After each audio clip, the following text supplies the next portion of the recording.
Hello, all you theater lovers, both out and proud and on the DL, and welcome back to Broadway Breakdown and our next episode of Backstage Pass, giving you an insider's look at the goings-on of our fabulous, complicated industry. Today, we are still chugging along with the penultimate episode of our Marcel on the Train series at Classic Stage Company.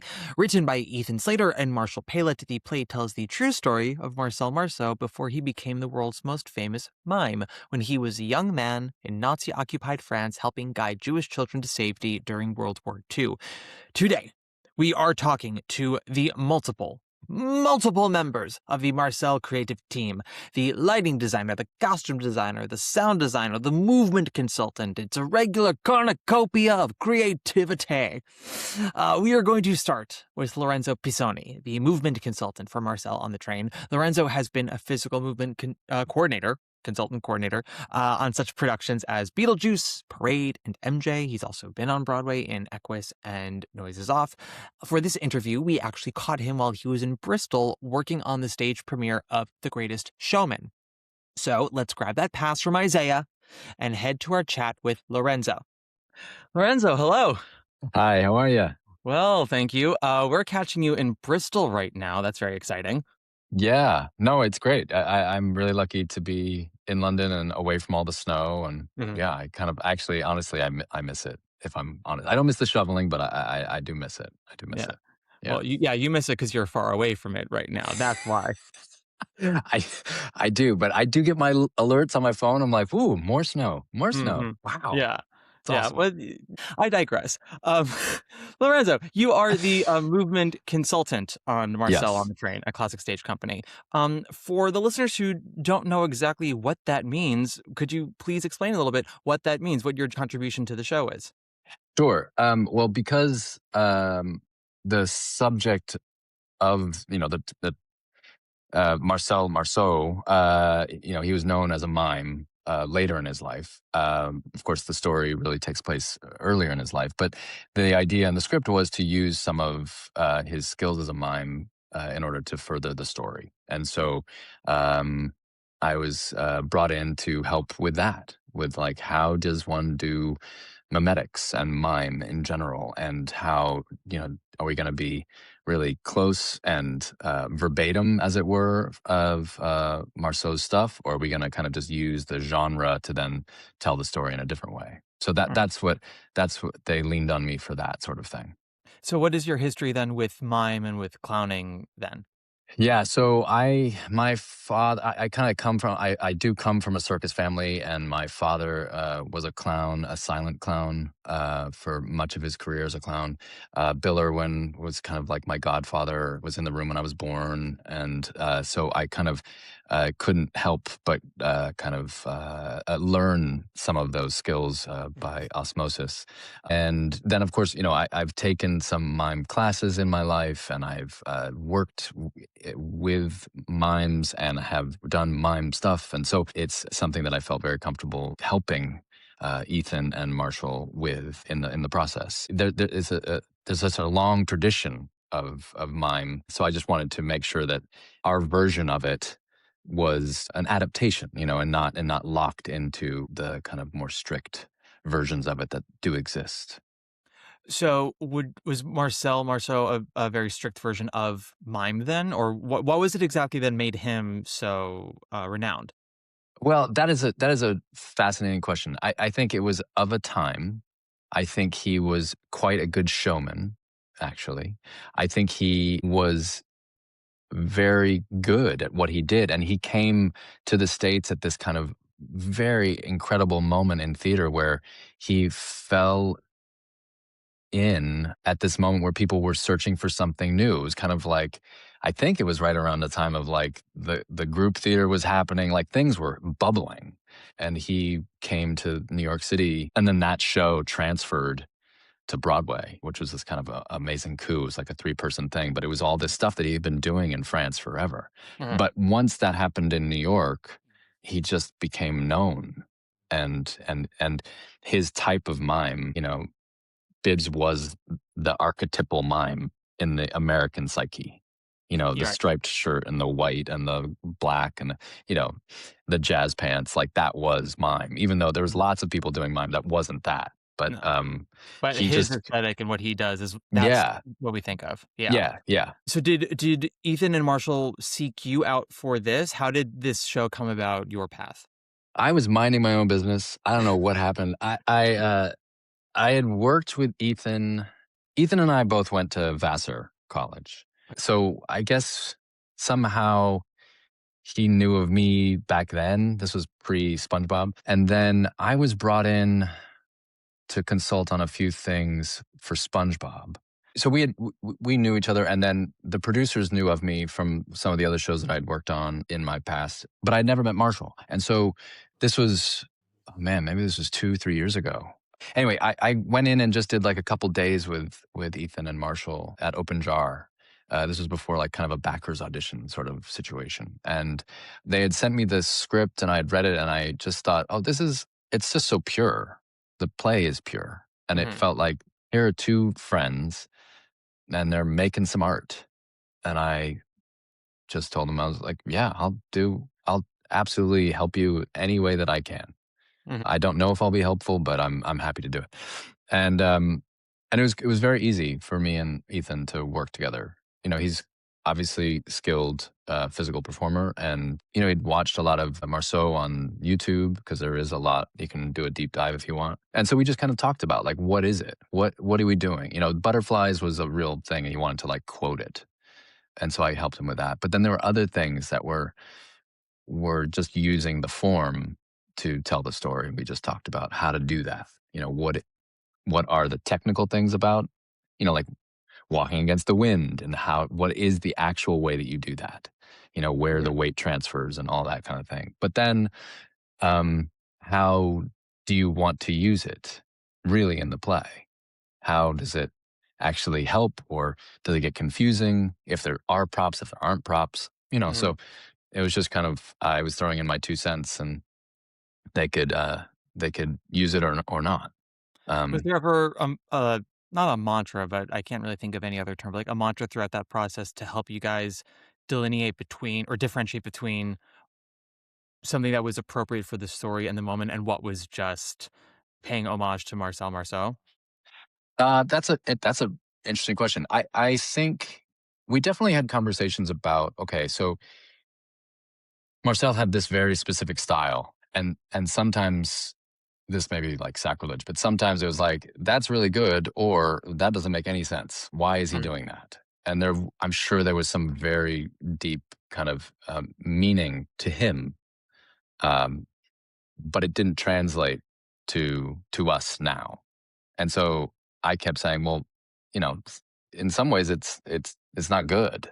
You can do it because it was important to him, and because you can see it in all the videos, some mhm, gesture that would make sense. But then, like, do we need it? Is this homage or is this quoting? yeah, What are we doing? So that definitely did come up, but it wasn't like I don't know that we created a language like this is, we have to do it exactly like Marceau. Like that didn't really happen, except for butterflies, which is like, let's really like get as close to that as we possibly can. and Um, what is butterflies for our, Oh, mime sorry. non-physical play? Yeah, I'm just like, what? Everyone doesn't know what butterflies is? Well, for all I Butterfly. know, everyone does, but I'm speaking to the simplest simpleton that's listening to this. You're not alone in the universe. Someone else out there also doesn't know what butterflies is. Lorenzo doesn't mean any harm. So Lorenzo. Yeah. Marcel had this character, and he had this thing of catching a butterfly, and it was a journey that he went on, where he would have a butterfly net, and he would catch the butterfly, and then he would put the butterfly in a satchel, and they would catch another butterfly, and then he would hold it in his hand, and all of a sudden, is it alive? Is it not alive? And does it? Oh no, it's dead. And then the butterfly kind of becomes, nothing. And it's about, almost like, to me, it always spoke to, um, the cycle of life, and becoming dust, and uh, it reeks of import. Mhm, But it is this signature Marcel Marceau routine that he mhm. did from the time he was starting until he was, quite old. When it comes to the art of mime, are there specific rules that one should always kind of keep in mind when they are pursuing it, when they're paying homage to it, crafting it? Um, yeah, that's a good question. I don't know if there's specific rule. I don't know if there's specific rules. I don't subscribe to specific rules. If it is clear what the story is, then that's the rule. Mhm, If there is one. And so to me, there is a beginning and a middle of an end of every gesture, and you have to be very clear where a gesture begins and where it ends. And once you do that, that goes a long way to telling a story. There are mhm, definitely like things that they're tricks that you can employ to do mime, like stopping, having a little like energy point, and all of a sudden it looks like you're up against a glass wall. But that's not really what mime is. Mime is just it's telling a story with no words with your body, and so mhm. whatever you do to make that happen, that's what it is. Yeah. Got it. Yeah. I think that's important for people to remember because people think of mime and they think it's just, oh, let me act like I have a hammer in my hand, even though there, is no hammer. And I need to act out every physical detail. Yeah, and I don't think we did some of that while we were working with the cast. It's like we would have the actual items. We'd Hmm. say, "Oh, you're folding up a letter. Okay, cool. Let's get a piece of paper. How do you do it? How do you fold up the letter? And now let's take the piece of paper away and do the exact same gesture at the same speed, at the same time, and it's amazing because people think, "Oh, mime, I have to be so precious about it." And no, you don't have to be precious about it. You just have to be precise about it, and those two things are different. I might get that tattooed on my forearm. And every time I go see a show and people ask me what I thought of their performance, I'll just show them my forearm. That's what I'm going to do. I think you're just gonna have to go to a lot of shows with like short sleeves, just be like, "Hey, what's up?" You say that like I don't do that already. I see a lot of shows. I'm in my tank. And people ask me my thoughts all the time, and I have to take a moment to think about what I'm gonna say, but if I just have that, it says It, all I need. there you go. Good or bad. You know what I'm saying? Absolutely. Absolutely. Um, has there been any when it comes to Marcel on the Train, because 'cause you've been a movement consultant or movement director, is there a difference between the 2, by the way? Movement director and movement consultant? I I think that's a question for producers. I don't know. Okay. Honestly, like it. I think honestly, it's the amount of time that I can give. Mhm, Most of the commercial theater things that I end up working on can run the gamut of I'm there for an afternoon or I am there through the duration. mhm, And depending on what my area of responsibility is, it'll run the gamut. So right. that's a long-winded answer for that No, question. you're talking to the king of long-winded answers, Lorenzo. So by all means, speak Hail, up hail. here. All Yeah. right, great. But I mean, you've worked on plenty of projects, both Broadway, off-Broadway, touring the world. How has Marcel been similar to other theatrical projects, and how has it been different for you, or has it not been either? Has it just been this one little anomaly about butterflies? No, no, I think it is different. There's a few. I didn't know Marshall before this project, Mhm, and I do. There's a few directors that I will go work with any day of the week and twice on Sunday, just because I like being in a room with them. mhm, Um, but I didn't, and that's not why I chose to do this. I really chose to do Marcel because of the script and because of what they were trying to do, kind of with uh, seemingly on their own. I mean, not entirely, right? mhm, But they. It was a small thing, and I thought this. It felt good. It felt like righteous and a story worth telling, um, and it wasn't for the money. It mhm. was really just for the art of it. Yeah. And the puzzle of it is really interesting. Can I get all these, whatever it's like 6 people in the cast, 7 people in the cast, and can I get these people to effectively use mime to help tell this story in the way that Marshall and Ethan imagined it happening? Um, and so that was cool. That was worth doing. Wonderful. Yeah, that's wonderful. Well, Lorenzo, I think that covers everything we were hoping to cover. Thank you so much for Cool. spending some time with us today. My I'm glad pleasure. we got you while we still got the natural daylight over in Bristol right now. I mean, we picked like the only 20 minutes since I've been here. Yeah, it's like this is it. It's been rainy and dark. What can I say? I'm known for my amazing timing, my Thank you impeccable so timing. much. Of Thank you course. so much. Yes. Thank you. And we will hopefully see you around. Thank you, All Lorenzo. right. Thank you. Bye. All right. Thank you, Lorenzo. Now we are going to grab that pass and chat with Brandon Stirling Baker, who, along with his company, Studio Luna, did the lighting design for Marcel on the Train. Brandon is a Tony nominee for his work on Illinois and is, in fact, a frequent collaborator of Justin Peck's, leading his work to be seen all over the world. He is also a lecturer of design at the David Geffen School of Drama at Yale, and we were able to grab him while he was in the middle of preparations for a new production. So let's just get right into it. Brandon, welcome to Broadway Breakdown. Hi, good to see you. Good to see you too. So you are the lighting designer on Marcel on the Train. How did this project come into your path? Because you primarily work in the world of ballet, as far as I can tell. Yeah, no, my background is primarily in the world of ballet and visual art, and so I don't really work in theater so often. I would say I work in theater sort of a la carte. It's kind of on select basis, and I was approached by actually Scott Davis, who's the set designer for the production, and Scott and Marshall go way back, and it's always a tricky and unique sort of opportunity when you're the outsider on any project, and so. For me, what I think is pretty amazing is that Marshall really carefully curated the design team, and he sort of really had to think about who are the right sort of people for this project. And um, I mean, separate from me also being Jewish, this project had a lot of sort of personal and creative elements that were exciting to me. And I think as a designer working in ballet, especially, I'm very often working with empty space and very comfortable with creating space where nothing exists.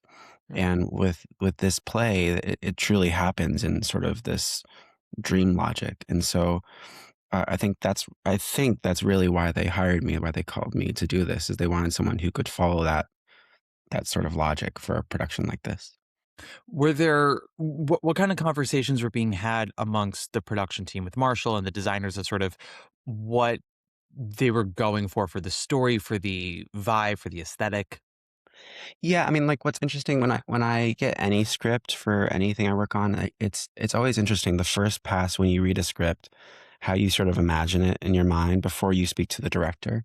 And when I first read the script, it felt very simple in a lot of ways. It felt like very straightforward. It felt almost in a weird way like a documentary.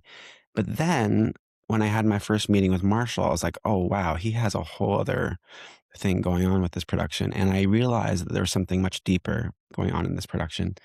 And so it was really about the aesthetic questions or were about um, how do we illustrate a dream? How do we illustrate a memory on the stage? And I think as a lighting designer, a lot of my job is to organize space and also teach the audience how to understand a story.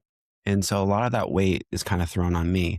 But I think of that as a beautiful weight. I don't think of it as a problem. I think of it's like a really beautiful opportunity to help tell a story truly just through light and space.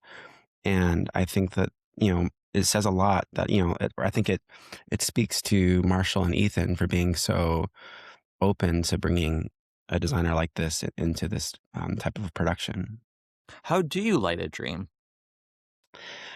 I come from the belief that, the moment an audience walks into any space, that the story begins, and that you immediately, as a lighting designer, have to teach the audience what is real and what is a dream in some way.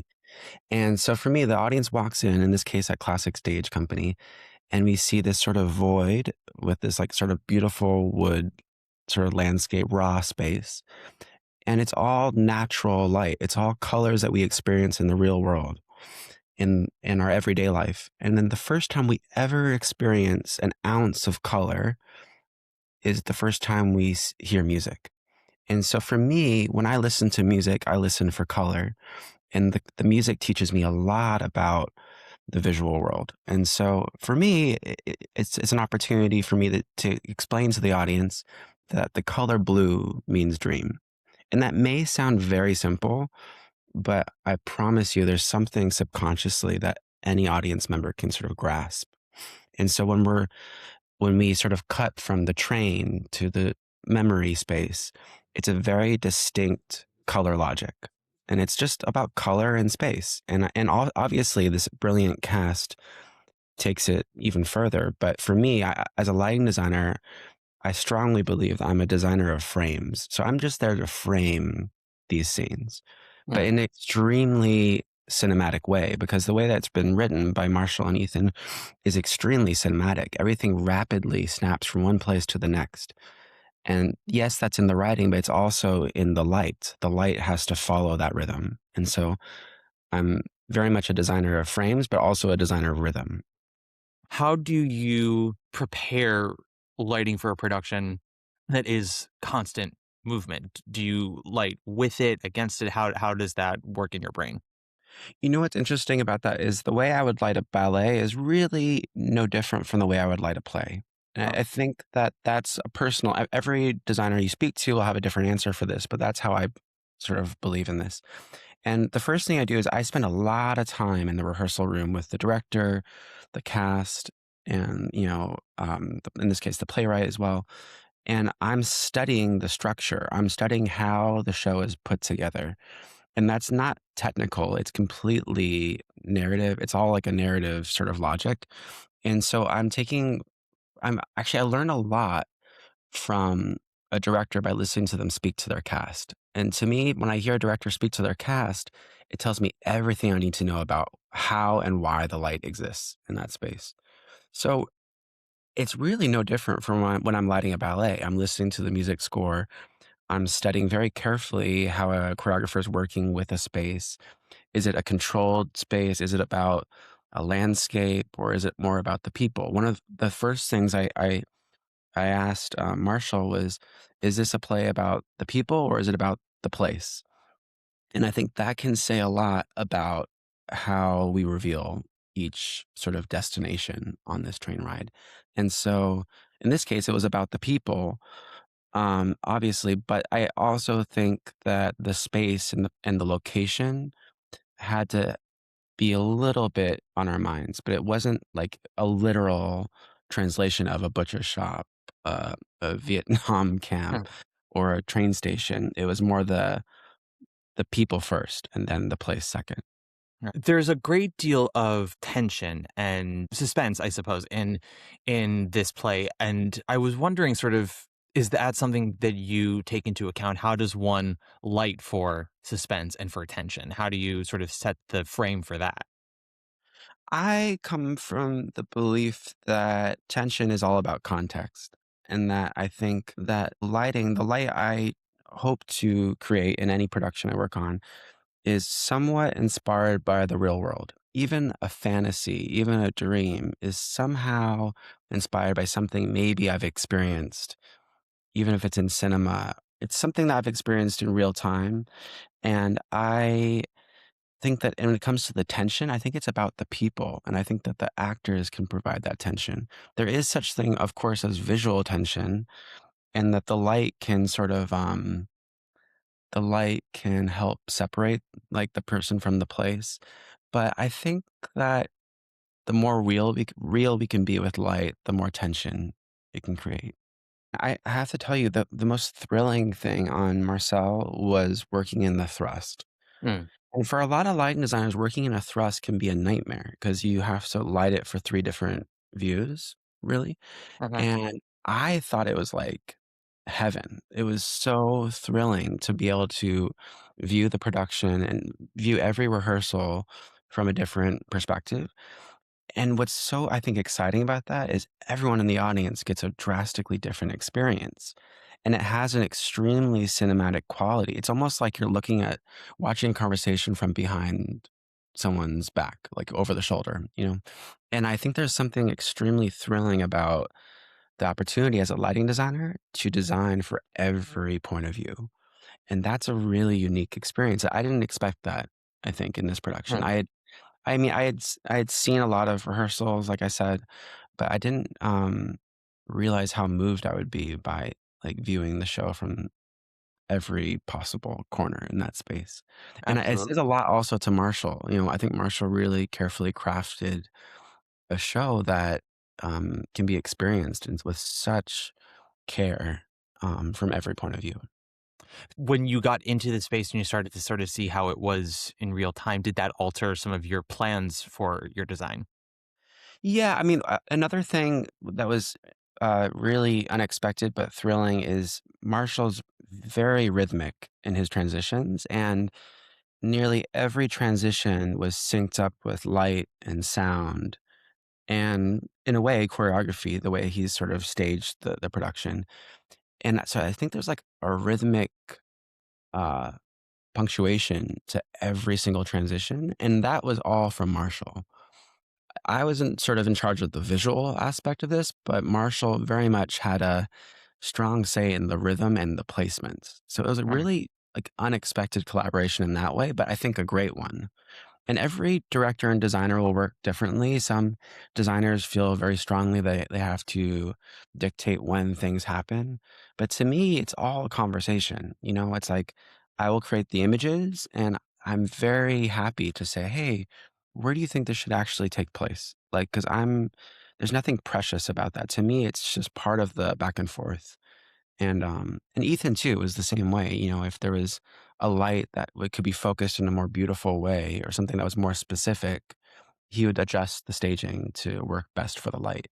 mm. And I think it says a lot about these two people that they were really, really generous and curious, like sincerely open to a close collaboration.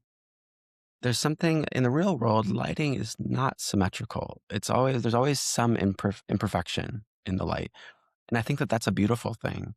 And I think when shows sort of overproduce a production, it takes away the soul of a production. It takes away, there's something, even as an audience member, I believe an audience is aware of that, even subconsciously. And Mhm. so I love to see productions that are maybe responding to music in ways I'd never imagined. And I want to be clear, it's not that I'm saying lighting designers are reinventing light. It's just how they use the light that makes the difference. And like, there's like an amazing quote from George Balanchine, the choreographer, who says, "There are no new steps, only new combinations." Mhm. And I strongly believe that that sort of logic with light. That I'm not reinventing light, but I'm providing new combinations that maybe you hadn't seen in this context. So Absolutely. the context is everything. I feel very strongly of there's design that draws attention to itself, and then there's design that impresses you because it overwhelms you, yet also still is a part of a greater whole, you know?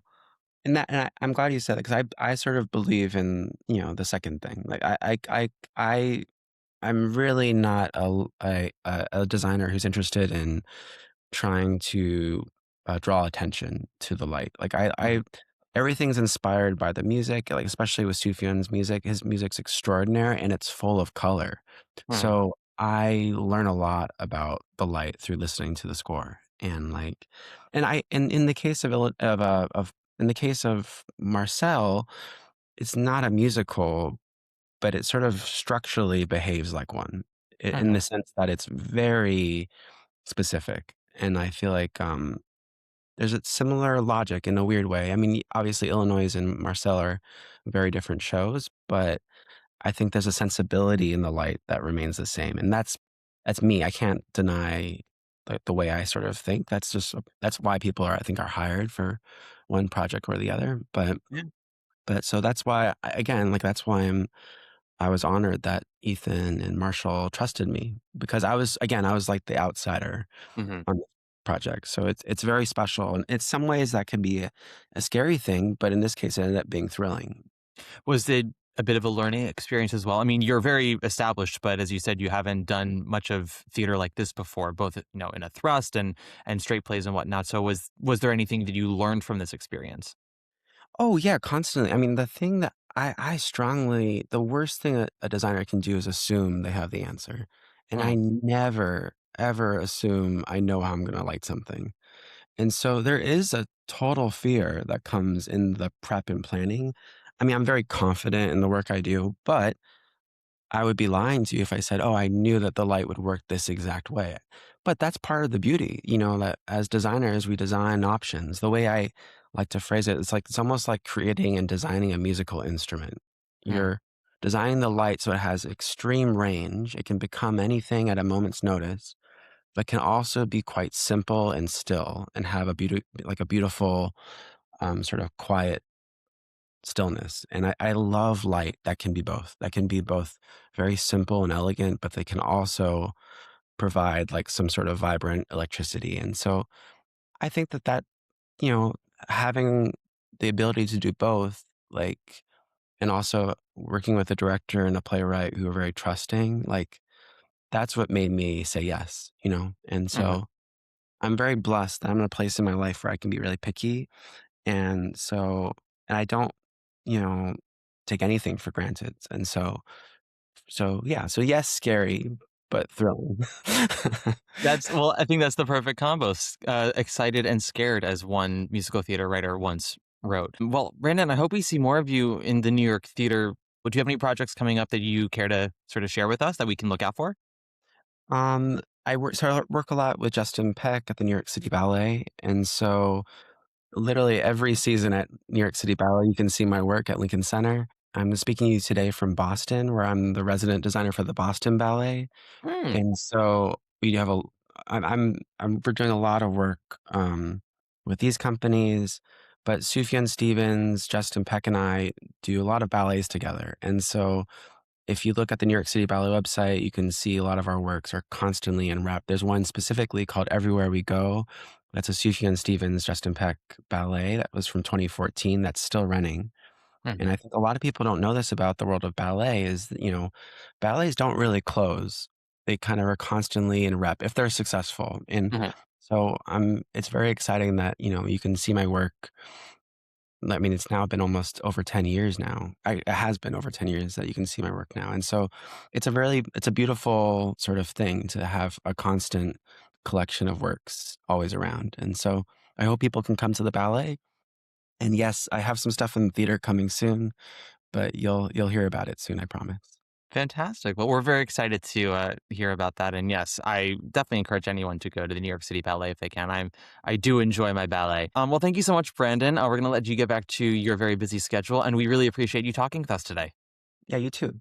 Okay, thank you, Brandon. Thank you. So, okay, this pass is still burning a hole in my pocket, so I think we should move right along to our sound designer of Marcel on the Train, Miss Jill B.C. Duboff.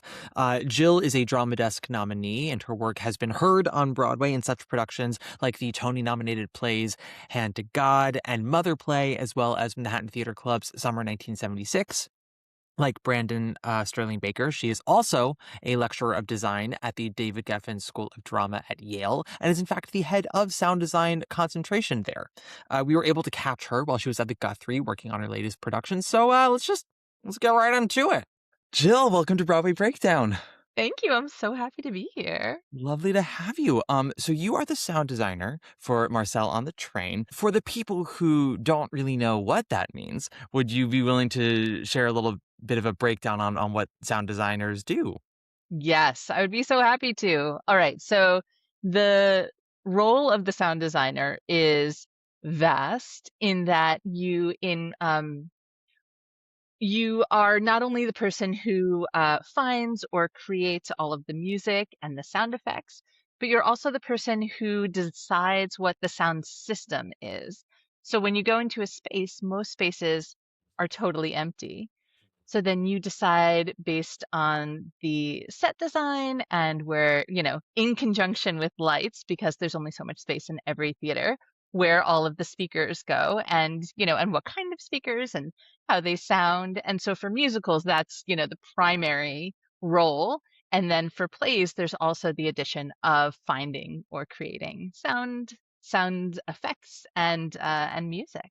Mm. So during the production process, is there someone on the production team you're probably in communication with the most outside of the director for sound design? Would it be the set designer then? Amazingly, it's actually the lighting designer because there are so many places because as I said, there are only so many places where you can put things, and the speakers are much bigger than the lights, but you also want to make sure that we don't put our speakers and the lights in the exact same place, and also that the speakers aren't blocking the lights. And in, something like Marcel on the Train, which is a smaller theater, but the set is 3/4 thrust, and so we wanted to make sure to have an even spread for all of the audience. But there were challenges there as well, which I assume I'll go into in a little You, bit. you absolutely will. This is where I'll start to do my job a little bit. So is this your first time working in Classic Stage Company's space? No, I have worked in Classic Stage Company's space quite a few times, but not in many, many years, and not under Jill Okay. Baffson. So then Yeah. how did Marcel on the Train come across your desk? I believe that I had never met Marshall before, and somebody had reached out to me about it. Oh, Jill actually had suggested me for the as the sound designer, and I met with Marshall, and um Marshall, it was a fast meeting, and they sent me the script, and they were like, "Can you meet with Marshall tomorrow?" And I had gone out with my kids the night before. I took them to a concert, to the Broadway Descendants concert, Mm. which was very cute. Mhm. And or I'm sorry, yeah, the Disney Descendants concert. So then I went home and I started reading the script, and I was like, I'll see how much I can get through before my meeting with Marshall tomorrow. And I sat down and read it, and I did not get up until the end of the play. I was like, this is a very, very good play. I Mm. would love to be part of this. And so when I talked to Marshall the next day, we got along really well. And I was so excited to talk to him about the play because, he is co-author as well. And so I think from there we moved forward, and started getting to work almost immediately. What were some of your earliest conversations with Marshall about the design for this play?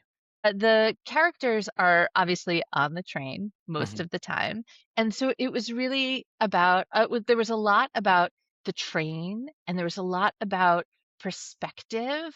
Whose perspective is this story being told from? And there are 4 actors who play 12-year-olds for most of the time on their train, and so everything feels a little bit scarier from that perspective. Obviously, they are in a very scary situation, and so how to make it realistic so we know we're on the train, but also add elements of the unknown and things that you sort of are not able to identify, but sort of are in the back of your mind, know are originate from train sounds. And then there are all of the jump forwards, and so how to get into that, how to tell the story that's a different time and a different space. And so the conversations were really about kind of how to build the world from sound. And I was so lucky in this show in that there is so much sound. There's sound almost the entire time, Mm. which is, my dream come true. To be able to do that kind of thing is really exciting and fun and a huge challenge, and one that I love. Absolutely. I mean, so I would imagine, is it as equal a challenge to work in a more intimate space as a larger space, or is it yeah, what are the challenges of that? Yeah. So this so working in this space, again, because it's a 3/4 thrust and they're on the train, there's no hiding anything. And I didn't Mm. want to make any of the sounds feel sound effecty. Mhm. And I wanted to make the audience feel the train and, feel fear, feel release, feel all of it. So there are over 30 speakers in the space. There's a subwoofer, which is the really bassy speaker under each audience bank, so that I'm able to sort of like pump that up. So sometimes instead of hearing things, you'll just feel it, which is Mm. very cool. And because the space is so small, I'm able to, one speaker does the trick there. So I'm able to sort of like pump that up. But each speaker has an individual output, which means that I can put one sound in just one speaker. In many spaces, you will work with your sort of your main system, which is the presentational speakers. And in this space, because there was no sort of main seating area, I have main speakers that work for all of the seating banks, and so everybody gets everything equally for the music, for example. But then there are, in all of the rest of the sounds, sometimes the train is moving to the left or to the right, or sometimes there are some bomb sounds, and so those come from different places. So I was able to really play with having sounds come from everywhere, which I think added to the sort of feeling that you were actually experiencing all of this with the characters. Hmm. Are you there in the rehearsal room at all to sort of watch the process? And does that give you ideas as you're watching? Are you more of you have to analyze the script and come up with it there? What is your process usually? Yes. So this is a great question. And this is, not necessarily unique here, but the way that we approached this was a little bit unique. Mm. And so we had, Marshall and I had talked about all of the sounds the before the first rehearsal, and I had sent him a bunch of ideas for everything. And we thought, okay, we'll start here. And we actually had, and I love to work with sound in rehearsal. I just feel that when you're able to work with sound in rehearsal, which is not always the case, but when you're Mm. able to, the actors really are able to get the sound in their bones. And also it's, one less new thing during tech. And so it just makes the process that much smoother. But in this case, because the actors were really reacting to a lot of the sounds, they needed to have it in tech. And so we had a board op in rehearsal, which was great. Marshall, as I learned, is the program that we use to playback is called QLab, which is the standard playback uh, software for almost every play. Mhm. And Marshall, as it turns out, is a QLab expert. So he was able to go in. I would send them a QLab every day, which was the whole show. And then Marshall would go in and he would make little adjustments. And then I would collect the QLab at the end of the day. And then I would have, a whole page of notes. And then I would send them a new QLab the next day with all of the notes changed. And they would work with them. And then Marshall would be like, actually, if this could start 3 seconds later, or if we can, and he would just go in and make the changes, minute changes, but really important changes. Mhm. And it made the process so much better because he was able to really try things in rehearsals. So by the time we got to tech, we had a first draft of the whole show all set. And again, there's sound the whole time, so it was really helpful. And in this case, not only did we have sound in rehearsal, but they really essentially teched the show, or teched a first pass of the show in rehearsal. What begins to change for sound once you get to previews when there's an actual audience there? For many shows, when the audience gets in, depending on whether I've worked in the space or not, it's, there's always a variable for, oh, it's too quiet, or, oh, I over anticipated how loud that should be, or whatever it is. And so there was a little bit of that here. A lot of it had to do with actually bigger changes that we made with script or with the blocking and responding to that. So in this case, although, you know what, actually, we did have at one point, because Marcel is a mime, there's a lot of miming that happens in the flash forward sequences. And at one point, we did actually have Foley for every moment. So they would pretend to be chopping. And they sent me a video in rehearsal of the actor chopping, and I chopped to follow it and then send that in, and and then we adjusted from there, or or whatever it is, or like opening the door, or all of these things. And I can't remember, I think we maybe cut it right before first preview, but we did have a lot of that there. Yeah. That's a lot of um fun, though. it was so much fun. It was so much fun to, even if we didn't use it, it was still a lot of fun to do. Yeah. Well, now you have it in the bank for, the next show you do. Like, if you do a production of Our Town where the director's like, this time I want sound effects for all the miming, you're like, well, do I have a library for you? Right. Yeah. And also there's this amazing moment where they talk, they cut a baguette and whatnot. So I was cutting baguettes, and my kids were thrilled at how many baguettes they got to eat after I was done with that part. You've got children with taste. What can I tell you? Baguettes are the best. Right? Yeah. Are there challenges with sound design that you have experienced both off-Broadway and on-Broadway that maybe a casual theater fan may not think about when they're going to see a preview of a show? There's this sort of adage in sound design, which is a good sound design is one you don't notice, just Mm. because it works so well with the production. And in musicals, you don't want people to be like, I couldn't hear that, or, or it was muddy, or the band was too loud, or whatnot. You just want people to experience the show. And it's the same with plays. You really want people to just kind of experience it. You don't want people to necessarily take notice of things.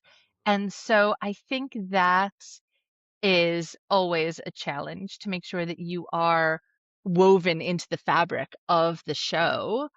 Um, and then there's also, audibility concerns of, can we hear the actors? Can we hear them everywhere? And I think, post COVID, everything has gotten a little bit louder. Mm-hmm. People, I think, spent COVID with headphones like I'm wearing now, and are just used to that sound now. And so I think that is, going back into the theater where it's a live sound. You want it to feel organic, but you Mm-hmm. also want it to feel a little bit like you're, turning up the volume in your headphones. Yeah, I know for me, I love to feel like the orchestra music is like washing over me, not like coming at me.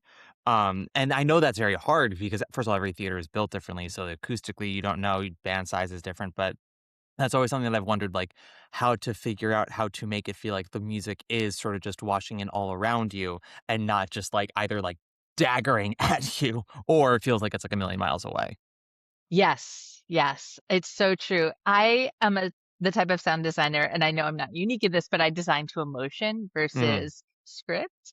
And so you can sort of like, the feeling of when it washes over you. And Mm-hmm. so, that's what I always strive to achieve. So I'm with you. I think that is just a nicer feeling. And, intelligibility, of course. Absolutely. When does your job come to an end, and when are you able to then move on to the next project?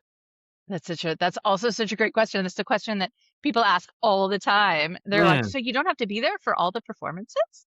Well, yeah, Which, but yeah, at some point you get to leave. So when do you get to leave? yes, yes. I mean, technically, according to my contract, opening, although Mm. we try to be done by the date we freeze, which Uh-huh. is, I think, when we decide that's enough, which Uh-huh. is usually when the critics begin to come. And so, you want the critics essentially to see the same show, each critic to be able to comment on the same show.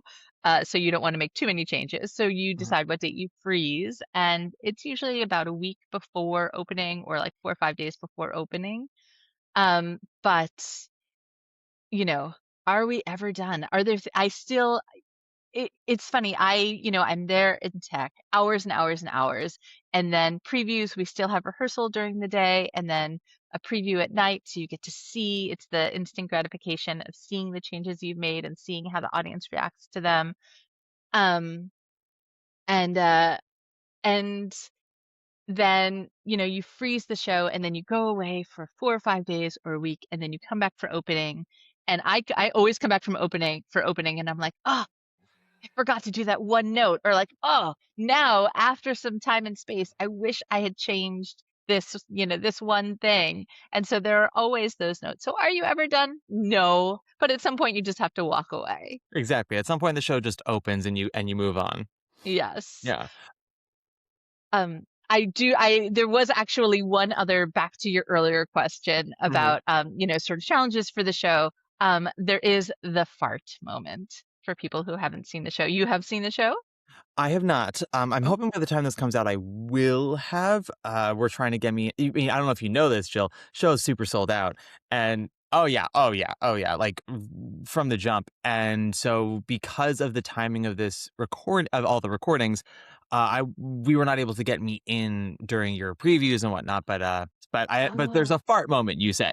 So there's a fart moment in the play.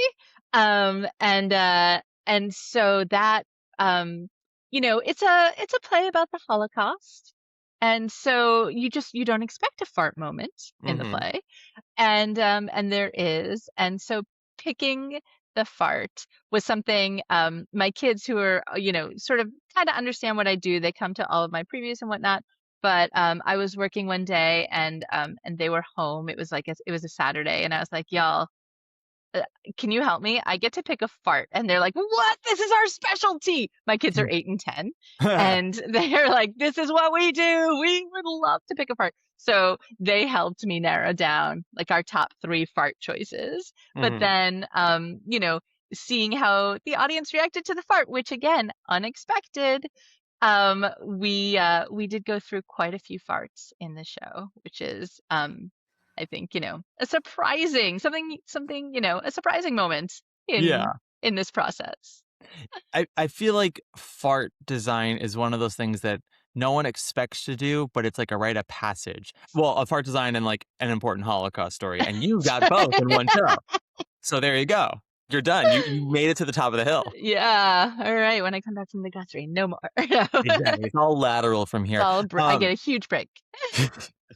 So, well, Jill, this has been wonderful. Thank you so much for joining us on the breakdown. Do you have any projects coming up you're allowed to talk to us about? Oh, yeah, actually. So I am, I'm the head of the master's program in sound design at the David Geffen School of Drama at Yale. And, which, yes, how I'm supposed to say this. Yes, exactly. Yes. And so I did Marcel and then right into this show. And actually, the rest of the semester, I'm going to be there with the students. They have many, many projects coming up, and so the rest of the school year, I'm going to just be with them for. Wonderful. Yeah. Very, very lucky students. So thank you so much, Jill. We really appreciate this. This has been very wonderful. Matt, thank you so much for having me. This has been a lot of fun. All righty. Thank you very much, Jill. Very informative. Let's move right along to our final guest. Costume designer Sarah Laux. Sarah is also a Drama Desk nominee, similar to Jill. You have seen her work on Broadway in productions like Bug, Kimberly Akimbo, John Proctor is the Villain, and Dead Outlaw. She is currently in tech for the upcoming The Fear of 13. I was able to give us a few minutes while she was working on that. So let's just grab our pass and head right over to Sarah. Sarah, welcome to Broadway Breakdown. Hello. Thanks for having me. So you are the costume designer on Marcel on the Train. How did this project come across your lap? Have you worked with Classic Stage Company before? No, I've actually never worked with Classic Stage Company before, but I did work with Ethan Slater on SpongeBob. So I was the associate costume designer for SpongeBob. So Ethan and I were together off and on for about 5 years. So that was a long process. And so then when Ethan and Marshall decided to produce this show, Ethan reached out to me as someone that he had worked with in the past to see if I was interested. And once the material was there and the opportunity for Ethan, I absolutely said yes. So with costume design, obviously, I think people sometimes get into the headspace of, let's say, an Oscar voter, and they think most costumes is best costumes, but obviously this is not the case. Correct. When you look through a script when it comes to costumes, what are the first images that go through your mind, whether it's a period piece or a modern day play? I'm not a sketch-based designer, so I'm very visual. So I have kind of a big selection of images in my head. So when I do an initial read of a script, as a general rule, a lot of images will just start to come into my head, and I sort of can't help it. Marcel was different because it actually took me a while to get into the script to figure out the best way to support the storytelling without going too literal, because it's written with a lot of jump cuts.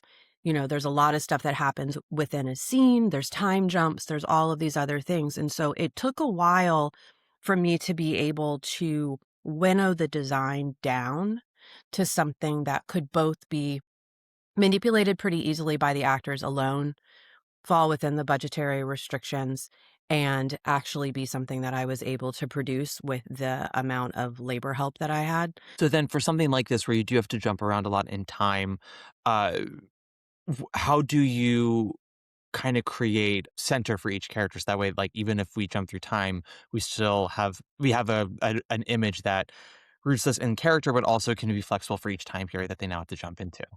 One of the things that I did with this was I tried to concentrate on what I call the step out moments, which are those time jumps that they'll have when they're not the children on the train, Mm-hmm.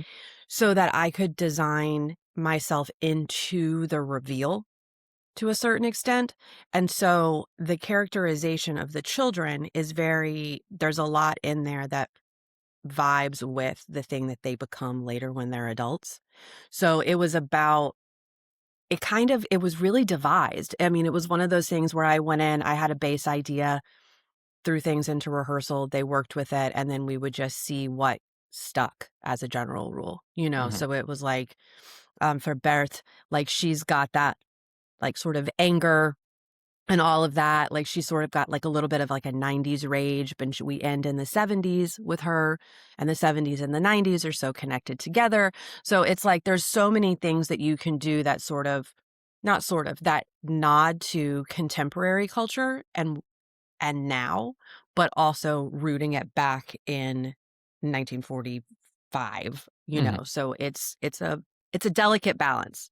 Were these conversations that you and director Marshall had to have a lot of sort of finding that balance and also finding that period aesthetic with a contemporary sensibility? Is that something you talked about a lot? We did. And a lot of it came down to the fact that Marshall and Ethan, but specifically Marshall, he had a really clear image in his head and of how the show needed to flow. And he really did his homework. So it was about making sure that I was keeping up with the pacing and the storytelling arc that he was looking for within the framework of the actors, basically never leaving stage. Mhm. So, it's that thing of like, how do you sell the image of children, but then also know that they're all, like one's got to pee in a bucket, one's got to become it's all very, it's just crazy. And like, we just did it, but it was a lot of, this is my base idea. Mhm. I put things into rehearsal. The way that our rehearsal schedule went, we had a little workshop, and then we had some weeks of rehearsal where we rehearsed at the Vineyard, and then we went over to Classic Stage to finish our rehearsal actually on the set. And so what I did, because our rehearsal time was relatively short, I went and I pulled a huge rack of costumes and I fit them all the first day of rehearsal, basically, and put pieces into the room so that they could start getting used to them Mhm. and inhabiting them themselves. And so the actors, what I do is we hand it back and forth. So it's like, I'll have an idea, I put it into the actors' hands, they play with it a little bit, they hand it back to me and say, I need it to do this. And so we just kind of pass the baton back and forth to each other, and and it up so that it's always I'm like fully integrated into the actors' bodies and physicality. So basically what I do is I disappear. Mhm. Like if I do the shtick that I do, people don't really know that there's costumes, which is a bummer, but also I'm supposed to be blending in with the other designers. So that's what I've done. Were there any costumes you can think of with this production that really had that evolution you were talking about that maybe started with a base idea, then over rehearsals and tech, like really kind of morphed into something different than you anticipated? Hmm. I feel like not really, actually. Like in a funny way, it was what we ended up with was kind of what was always in my head as what Mm-hmm. was going to be possible with the limitations of the budget and crew and so on and so forth. But no, I mean, this is pretty much what I always thought it was going to be. The journey for how the actors can actually manipulate things on stage Uh-huh. ended up being something that was a co-pro between all of us. But really, for the most part, like No, I mean, this is what I told Marshall I was going to do. And, we had the images for it and we just kept plugging away. So Yeah. I feel like because I was putting it into rehearsal from the beginning, we were all moving together. So it stayed pretty seamless, I'd say, as far as like figuring it out. Yeah, I mean, that's great to sort of have it fully realized from the start. Uh, how in communication are you with the other members of the production team outside of the director, like set designer, sound designer, lighting designer? The set design, like we all met many, many times before rehearsal started. So we had a lot of roundtable discussions discussing concept, the vocabulary that we thought that we needed to maintain for the show, because we did know that, again, you can have the set Venn diagram, you can have time, money, but like oftentimes you don't really have any of those, but we did have some advanced time. So we were able to really talk through with Marshall about what his intentions were. And we came up with a vocabulary together so that once we were actually in tech, we already kind of knew the scope of what we were trying to say.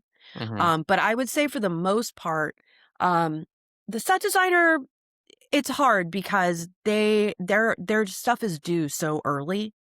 Hmm. So sometimes, you're like, oh, I wish that thing could have been different. But they had to make their decisions so far in advance, and there's kind of nothing that you can do. But I think that the set design is actually really, it's an elegant design. And one of the things that's tricky with those kinds of set designs is that there's not a lot there. Mm. And so the onus of telling the actual story does come onto costumes and lighting, because we're the ones that are actually going to tell you where you are, when you are, who they are.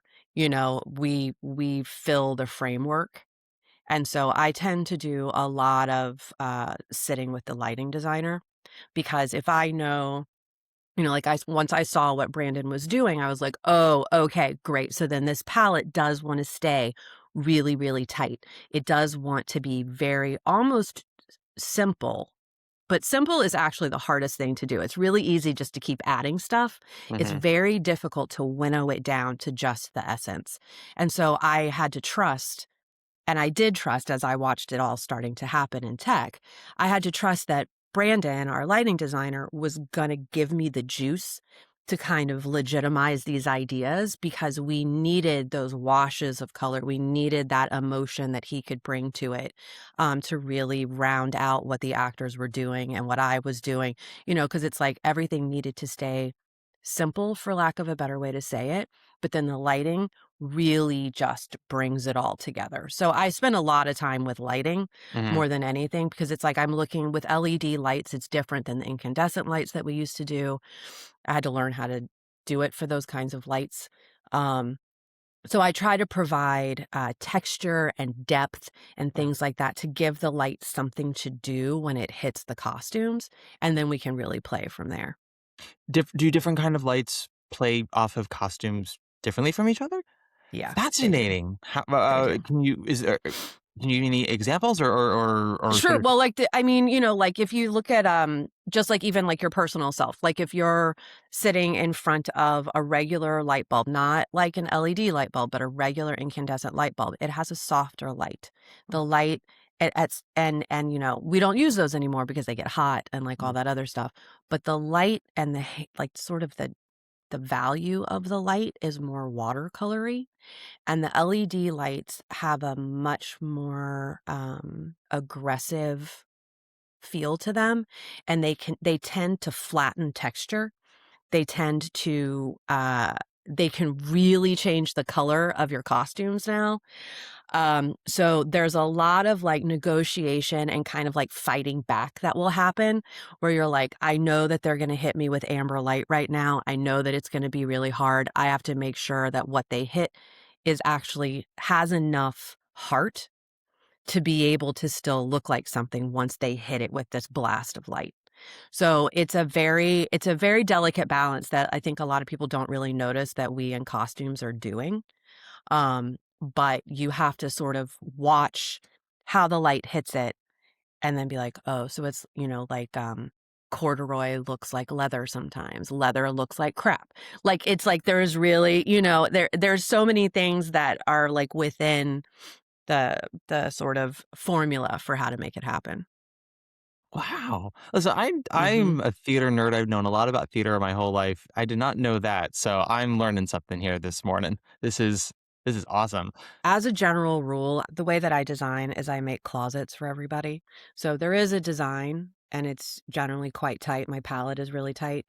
But I always have a rack of, oh God, for, because basically it's like when you hit it in tech, you don't really necessarily have a lot of time to make a correction.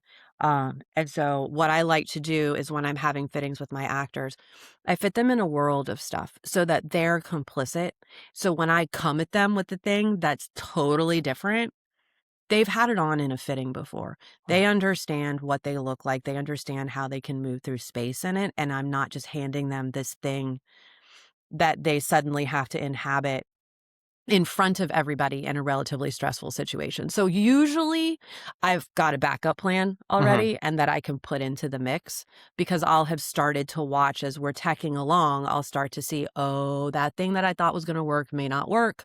Let's start trying to get ahead of it. But a lot of times I'll diet.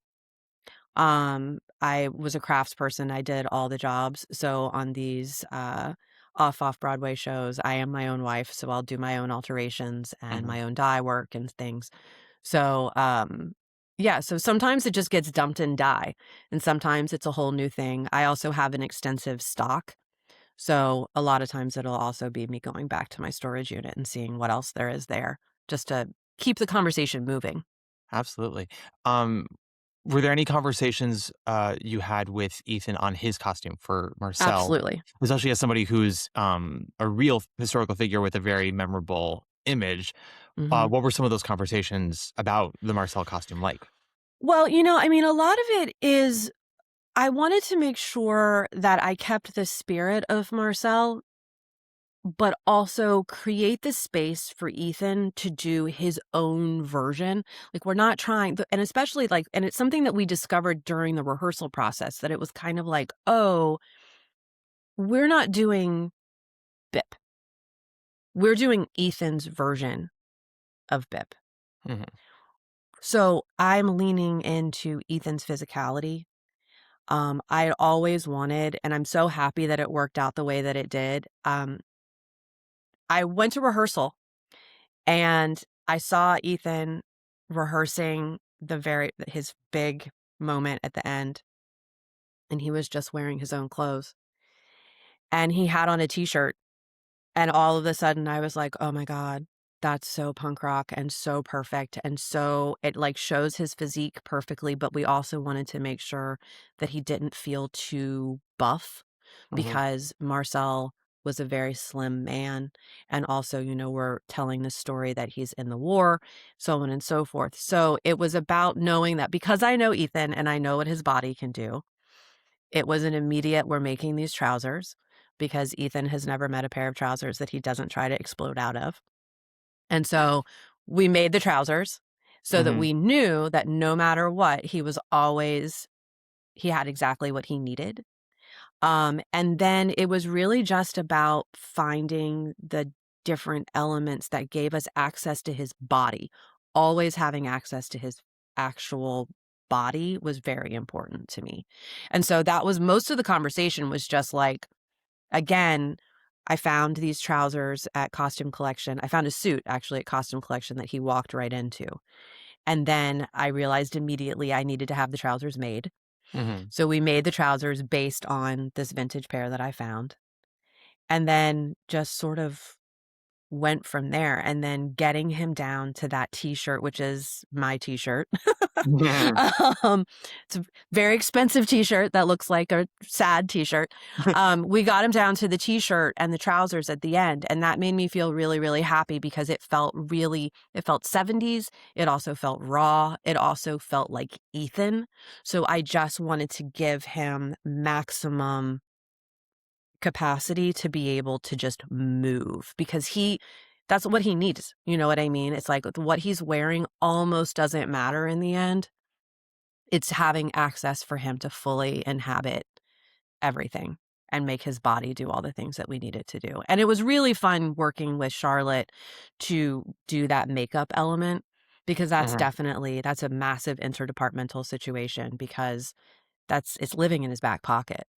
And like, it's crazy. And everyone's like, this makeup. And I'm like, I don't care. I can't think about that. I can't think about potentially ruining the costume. We got to do the thing and we'll figure it out. We'll figure out the ramifications. Absolutely. What kind of do you? I'm assuming you also have a very fluid, open relationship with the makeup department on shows as well, right? You know, when you're delivering them your designs, and then they kind of base their designs off of that, I would assume. Yeah. And also, you know, like Charlotte did the photo shoot for Classic Stage, so she already had an institutional knowledge of knowing like kind of like the vibe that we were going for. But then it really does come down to like, it's my costume. So as far as like the food chain goes, it's making sure that makeup feels like they can get what they need without being stopped by me. So it's that thing of like, okay, tell me what it is that you need to have happen. Okay, I can work that out. So it's like we've got there's all sorts of trickery hidden in his costume to be able to facilitate those moments. I love that. Well, Sarah, this has been fantastic. Thank you so much for spending time with us today. I know you got a very busy schedule ahead of you. Are you allowed to tell the listeners what you're currently working on? Yes, I'm currently in tech for Fear of 13 on Broadway, and it's going well. We're heading into day 3. Which is always the day where you're like, oh God, it's happening. Day 1 is adrenaline. Day 2 is okay. Day 3, you're like, all right, let's settle in. This is gonna be that. Yeah, this is real now for sure. Well, that's very exciting. We're all very excited to see it and very happy for you. So thank you so much for stopping by and giving us your wonderful insight. And yeah, we'll check you out with Fear of 13. Awesome. Thank you for having me.